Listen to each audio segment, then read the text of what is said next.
Welcome, everybody, to First Class Fatherhood. I'm Alec, and today's guest on the podcast is Fox and Friends co-host Pete Hegseth.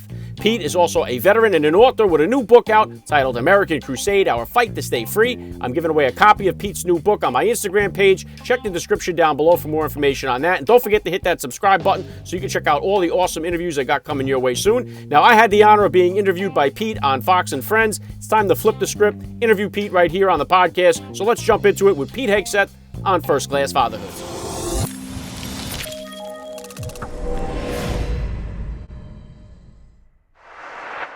Joining me now, First Class Father, Pete Hegseth. Welcome to First Class Fatherhood. Thank you so much for having me. I appreciate it. Great to be here. All right, let's start right here. How many kids do you have and how old? I have 7 kids. We have a blended family. We each have 3 from previous marriages and 1 together, ranging from ages 10 to 2. So it's 10, 9, 7, 6, 5, 4, 2. So it is quite a household when everyone's together, which is as much as we can throughout the year. Yeah, that's very cool. I'm actually the youngest of 7 myself in a blended family, so I know a little bit about it. What are the what type of sports or activities are they all into? Oh my goodness, everything. I mean, the natural instincts of kids are to, they want to hit the devices and they want to hit the games, right? And what I try to do is minimize that as much as possible. Get them outside. They love playing. You know how we do as fathers, we impose on them the passions of our life. So they love basketball and football, baseball, because I played all of those sports. And so we just get out and do that as much as possible. In fact, I have basketball camps. The first camp I did was the Pete Hegseth NBA All-Star Coronavirus Hoops Camp when everything was shut down. And for an hour and a half a day, we went out and worked on different skills. But they're kids, they want to get outside and jump in the pool. They want to jump on the trampoline. They want to ride their bikes. I just try to get them out and keep them as active as possible. Yeah, good stuff, Pete. And if you could, just take a minute here to hit my listeners with a little bit about your background and what you do. Sure. Pete Hegseth. I'm the co-host of Fox and Friends Weekend at the Fox News Channel, and I do commentary there. I also host a bunch of documentaries at Fox Nation. TV is a totally accidental career for me. I love this country, and I love our God, and I want to do everything I can to advance God and country. And somehow that brought me to television, but it was after running a number of vets organizations, which came after my service in the military. I served in Iraq and Afghanistan and Guantanamo Bay. So I just want to be of service, and I'm passionate about the things this country gives all of us. And somehow it landed to be on TV. I also wrote one book in 2016 called In the Arena. And then I have another book coming out called American Crusade, which is really an update to that argument, where we are as a country and what we need to do to save it. Yeah, I'm going to hit on your new book in a minute here, too. And I want to say thank you for your service before I forget to say that. And I really do admire your hustle because you seem to be everywhere. So when did fatherhood come into this picture for you? About how old were you when you first became a dad, and how did becoming a father kind of change your perspective on life? Right before I turned 30, it does shake your life because you realize what an important role it is, how so many of the things you think are important aren't. And you mix that with my own experience in Iraq and on the battlefield, where you come back and you think a lot of the things in the modern world are silly, vapid. People are obsessed about stupid things. And so kids sharpen that even more. In fact, Gunnar, my firstborn, I was gone for his age of 2, basically, in Afghanistan.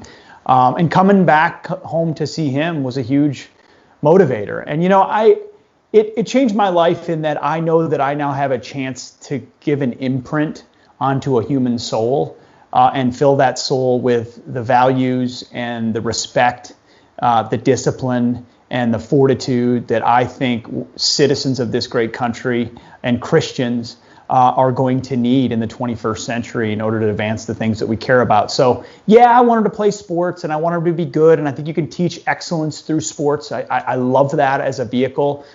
But and younger, that would have been my obsession with raising kids, is how good can they be? It's just not the case for me anymore. I want them to excel in whatever they do, but way more important to me is raising great human beings who know that I love them, that God loves them, and that they live in the greatest country in human history. And they, when they grow up, need to do their part. Yeah, well said, Pete. And, so you guys in the military, you have kind of that service before self mentality built into you guys. For us civilians, especially men. I think the first time we ever get a sense of that is through fatherhood. It's where we really get that idea of putting somebody ahead of us, even more so through marriage, is when you become a father.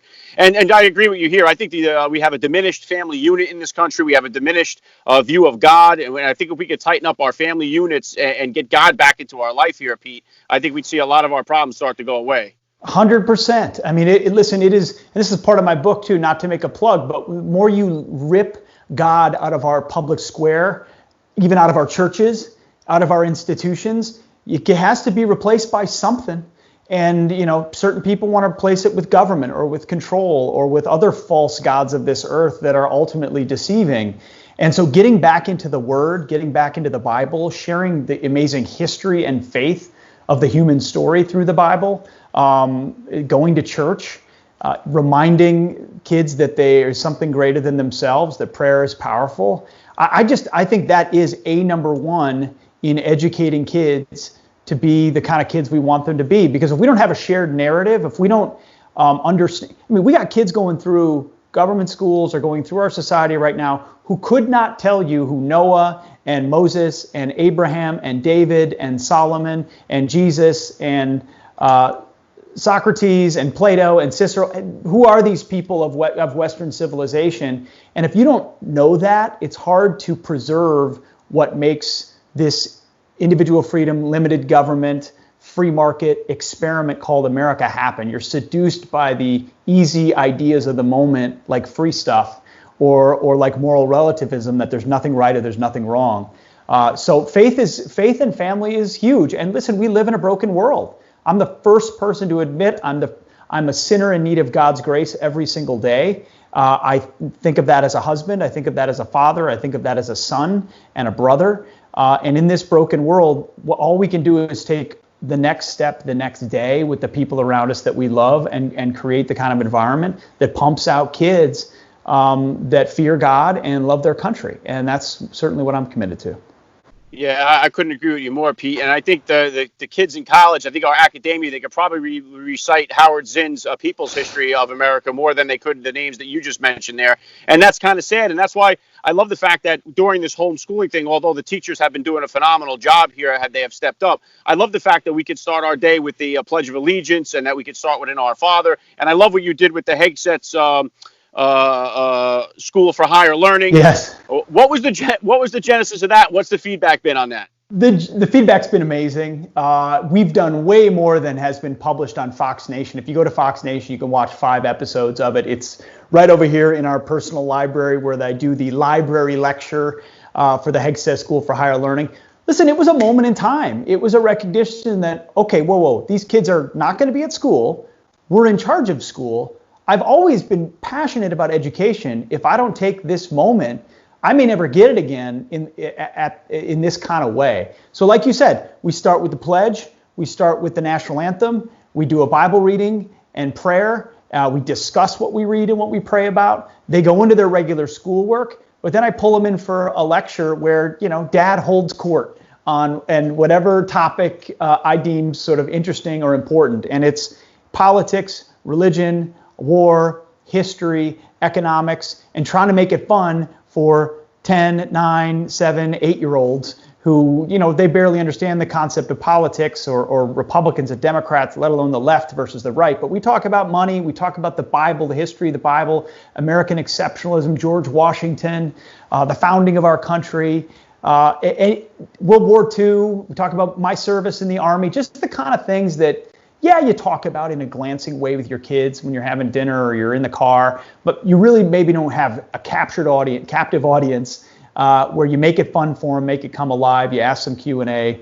So we did a few of them on Fox Nation, but we continue to do them to this day, and I think it's a helpful thing for them to get a little dose of what their father and mother are thinking about and believe.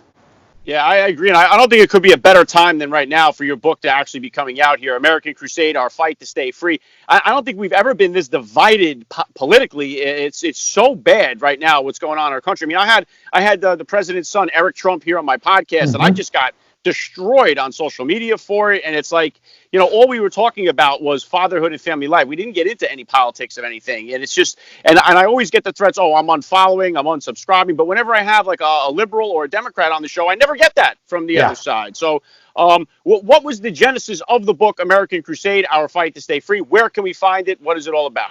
Well, anywhere books are sold, you can go to PeteHegseth.com. Anywhere you want, you can get a copy. The genesis of American Crusade was based in large part about what you're talking about. We've never been more divided, and there's a reason for that. And the battle for the soul of our country is what's at stake. I wrote a book 4 years ago called In the Arena. It used a Teddy Roosevelt speech that you're probably familiar with, a lot of people are familiar with. It's actually called Citizenship in a Republic. And I remember reading that speech and feeling like we need that today.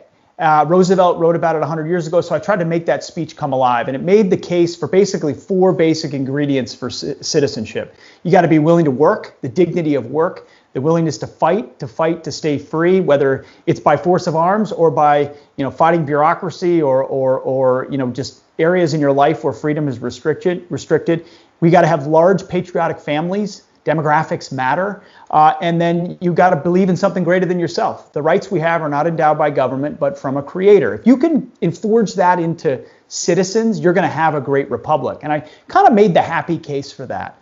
Then Donald Trump crashed the party, Make America Great Again. The left and the media reacted and exposed themselves for how radical they really are. And so you now have a very clear, stark contrast between what Donald Trump represents, which I truly believe are just bedrock American values. Do you believe in borders or not? Do you believe in citizenship or not? Should we stand for the anthem or not? Is God welcome in our public sphere or not? Do you believe in capitalism or do you believe in socialism? Do you support the police or not? These are not radical ideas, but this is effectively what Trump gets hit for. And at this moment in 2020, either we stand by those bedrock principles in our politics or we lose politically, which is basically the last place where God-fearing, patriotic Christians win. If you look at our education system, which has ripped God out, if you look at social media, if you look at Hollywood, if you look at our culture, you look at our businesses, which are fully woke, you even look at our military that oftentimes bends to political correctness. There are a lot of places where the left has totally captured. Donald Trump was able to win almost miraculously because of the red hats in 2016. If he can do it again in 2020, we have a chance to turn the tide and save America. Otherwise, the left wants to literally strangle this American experiment, turn it into something completely different. So the book dissects kind of where we are. There's a lot of fun stories, personal stories in there throughout. But where we are, what the left has done for a huge chunk of the book, so all the isms, socialism, genderism, multiculturalism, every ism, Islamism, and then it breaks down what you got to do about how to fight. And I use the term American Crusade intentionally. It's intentionally provocative. It needs to be a holy war for the righteous cause of freedom. And it's not going to be for the weak or the meek. You got to stand boldly for what we believe in. And of course, Donald Trump has charted the course for that. This is the guy who taught us all how to grow a Trump spine, to see something and say something and not be politically correct. We got to channel that. And that's the argument that the book makes. So I don't know that we're getting any closer to unity, but that's not because Donald Trump or his supporters have gotten more radical. It's because we've stayed true on what America represents, and the left has gone further into loony land. And their arguments make no sense unless you hate America. And that's the battle that we have right now. Yeah, and Pete, I'm going to drop a link in the description of this podcast episode, so my listeners can tap the link, get over there and buy a copy. I'm also going to be giving away a copy of the book on my Instagram account at Alec_Lace. And boy, do I miss the philosophy of the Democratic Party that was ask not what your country can do for you, ask what you can do for your country. And it seems to they have gotten so far away from that principle. Reining it back into you here as a dad, Pete, what type of disciplinarian are you as a father, and is it different than the discipline style that you grew up with? One of the biggest compliments I got a couple of months ago was that the rumor in the neighborhood is that Pete is a tough disciplinarian. You don't get away with anything at his house, which I love. So it's not just my kids, it's my kids' friends who I love and I respect, and we have fun when they're here. But yeah, I'm a disciplinarian. I really am. I probably even more so than my dad, who I revere. He did more of the son, I'm disappointed in you approach. which worked on me a lot. So don't get me wrong. But then I went through the whole military thing. My basketball experience in college was almost like going into the military. Had just kind of the school of hard knocks. And I think if there was one thing I came out of my high school years with, I was a little soft and not quite ready for the sharp edges of the modern world. And I want my kids, while we take care of them and we ensure they're okay at one level, we also need to start fortifying them to be gritty, to be tough, to take risks, to stand up to bullies, not just call for a mediator and cower in the corner, to be they're the opposite of toxic masculinity, which is real masculinity, which is not toxic at all for the boys, and for girls supporting their every endeavor in whatever way they want to explore. But yeah, I got rules and I enforce them mercilessly. For one time you got to be home and you got to clean the basement every night, and here's the chores that you got to knock out. You got to make your bed every morning. You got to say please and thank you. You got to ask to be excused from the table, and there are consequences if you don't. Because I think when you give good parameters to kids, they respond really well. They just need left and right limits. And when they have that, then they have a roadmap to excel. And it's a challenge, in a blended family. You've got stepkids and kids, and finding a balance of how you manage those relationships. I'm not going to tell you I have that all figured out, but you manage your own emotions. You start to learn who the kids are and how they respond. But the more fair you are about the rules with everybody, it sort of creates a coherence to the whole group, which is what we're going for. Yeah, that's awesome, Pete. I know I watched last year you did the swim in the Hudson River with the Navy SEALs. I've had a whole bunch of Navy SEALs on the podcast here. I love those guys' mentality. Yeah. What was that like for you to complete that with the SEALs? And are you guys doing it again this year? We are doing it again this year in August. It's still on the books. This year I'm going to train for it. And I've already started. That was my big mistake last year. I heard about it about a week before, and I go, I'm a good swimmer. It'll be fine. Come on, how bad can it be? And these guys are world class. I'm a ground pounding infantryman from the Army. I'm not a Navy SEAL. I was a lifeguard. I could swim. All that stuff is fine. But man, we jumped in that Hudson, and I'm just glad I got out the other end. And last year I needed some help, and people saw it on TV. We didn't hide it. A pull here and a drag here for certain portions just to make it around the current. There was one moment when I was 50 meters from the Statue of Liberty. I could see the Statue of Liberty. We had to get around it swimming. And 20 minutes later, I was still 50 meters from the Statue of Liberty because the current was so strong. And one of these SEALs just said, grab my shorts and hang on. And I did. And he just went, he plowed through that water like nothing I've ever seen. So much respect for them. We raised a bunch of money for the cause. We did it live on the show. Our goal is to do it again this year. And my goal is to need zero assistance in doing so, which I think I can do. So we're getting ready for it. It was cool. Yeah, very cool. What kind of plans or goals do you have here for yourself for the future, Pete? Plans and goals for the future. Listen, I want to be a great husband and a great father, and I want to do everything I can for this great country. I don't have a 5-year plan. I couldn't tell you where I'll be. I am just so grateful to have the opportunity and platform that I do at Fox News Channel, at Fox and Friends, on the weekends, and at Fox Nation, where I can pursue passion projects like things we're doing in Israel about the state of Israel and the real story of what's going on there. So I couldn't, if you'd asked me 5 years ago where I'd been, we wouldn't even have been talking about Donald Trump and his presidency and how it changed the whole game, right? So I don't think we can even anticipate it. What I try to tell my kids and what I try to live myself is find what you're passionate about. And they're too young to really understand that yet, but they'll get there. What you're passionate about and charge at it. Yeah, you got to make a living at some point. And yeah, there's practical factors in life. But the more passionate you are about it, the more you invest yourself into it, the more likely you are to get a chance to maybe someday do it. So listen, I think we're at a crossroads in this country, and to get a chance to have a microphone where I am is pretty cool. And I'm just going to keep fighting, never backing down, done apologizing for anything that we represent, and have a little fun in the process. Yeah, what I'm trying to get at there too, Pete, is to see if you have any political aspirations yourself there. Because I asked a fellow Army guy, my man Sean Parnell, this question on the podcast. He said, no, I'm not getting into politics. And then a few months later, he entered the arena. So I'm trying to see if you would ever consider a political career yourself. I would never say no. I'm certainly not angling for it. I did run once in 2012. I put a little bit of it in the book. I came in third at the convention, and then the guy who I lost to had the biggest single statewide defeat in Minnesota history. So I lost to the biggest loser of all time. I mean, I did not do well. But I'll be honest about this. Early in my life, I sort of really wanted to run, and I wouldn't necessarily use the word calculate, but I was, hey, could I run for this or maybe that, or how soon? And that could be a cage. It almost gets you mentally thinking, okay, I've got to position myself for this, and maybe this year, and what about that race? And it's always reaching and grabbing. And I am happily completely liberated from that. If there were to be a moment, 5 years, 10 years, 15 years down the line where it made sense to put my name on the ballot, I want to do it when I'm ready, when I think I would be the right person in that job to contribute for the country, and when I can do it on my terms, where it's not, I'm going to apologize for this, or, just charge out of the gate and say, this is what I stand for, this is what I represent, and if you're honored enough to vote for me, great. But it doesn't pay as well, I'll say that. So that's a whole thing. You got mortgages and kids and life. It's just not that simple. But, if that's where God called me, someday down the line, I would certainly look at it, but I'm not itching for it at all right now.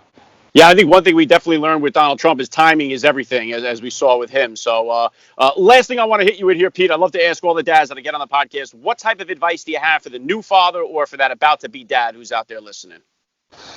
For the new father or about-to-be dad, I think if you had a father who did well by you, you would probably be well served to remind yourself why they did well by you, what it was that you valued about them.